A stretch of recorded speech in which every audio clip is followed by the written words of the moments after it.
my name is Tiffany. Welcome back to my channel. Today we are going to talk about 8 easy steps on going keto.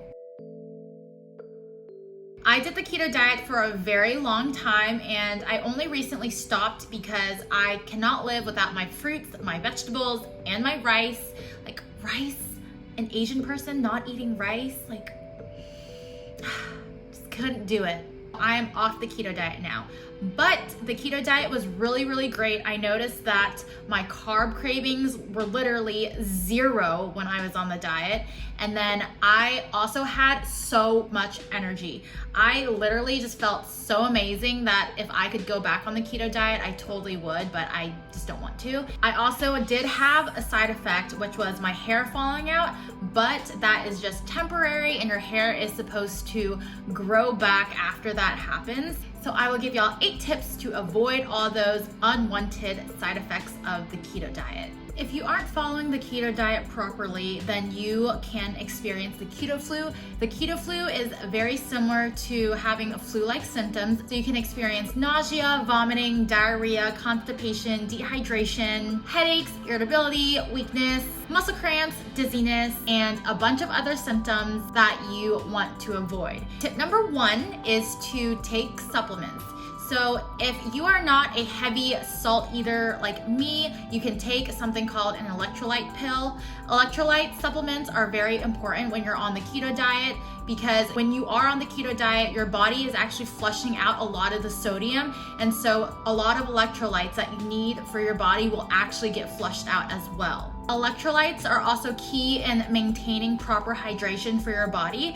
So if you aren't eating enough electrolytes or having enough sodium intake, then you can be at risk for dehydration. Another supplement that you can take is also biotin to reduce the hair loss.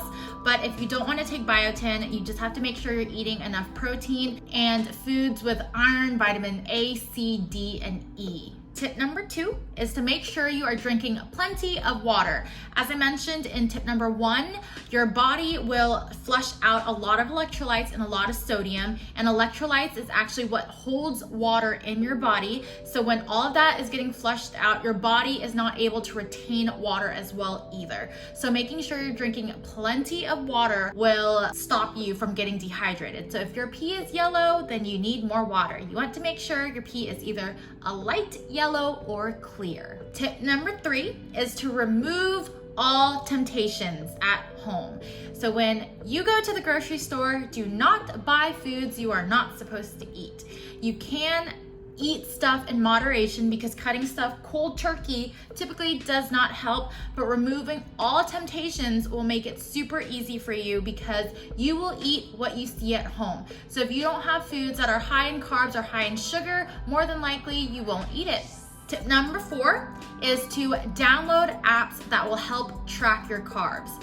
I used Carb Manager and I really like that. I used the free version and that really helped me with tracking my carbs and making sure I stayed under 27 carbs per day. You can actually enter your weight and it will shoot out how much carbs you're supposed to eat, and depending on what kind of keto diet you want to follow, it'll also give you different carbs and stuff like that. They also have a diabetic carb section, so if you are diabetic, then you can just click that and minimize your carbs even more. That app really holds you accountable because you're actually able to see what you're eating every single day, and there's like a little countdown of how many carbs you can have. So every time you put in your foods, it'll take off how many carbs you have left for that day. So it's really helpful in tracking and managing your carbs.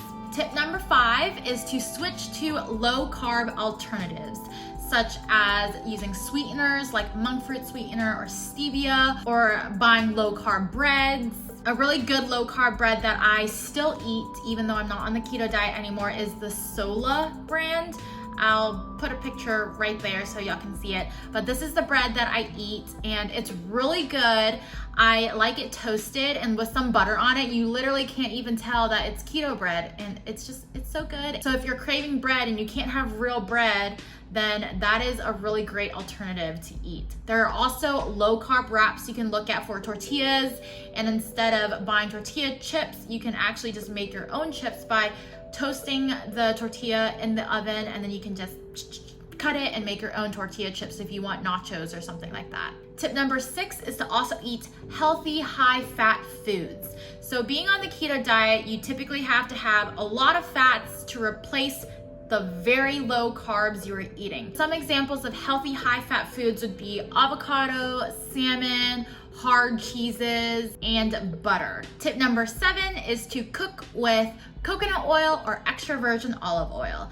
I know coconut oil can taste kind of very prominent in different types of foods, but the more you eat it, the more you'll get used to it. And you can cook with extra virgin olive oil as long as you keep the setting very, very low, because it will pop like crazy. That is a good way of getting those healthy fats into your diet. And then tip number 8 is to avoid high carb foods, which is a given. So try to avoid foods that are high in carbs like grains, potatoes, fruits, sugars.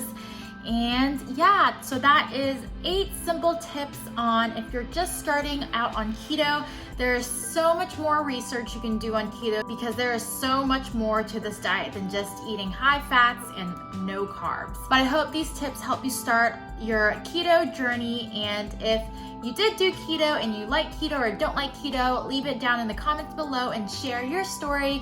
And if you have any tips that has helped you, definitely let us know as well. But I hope you enjoyed this video, and I'll see you in the next one.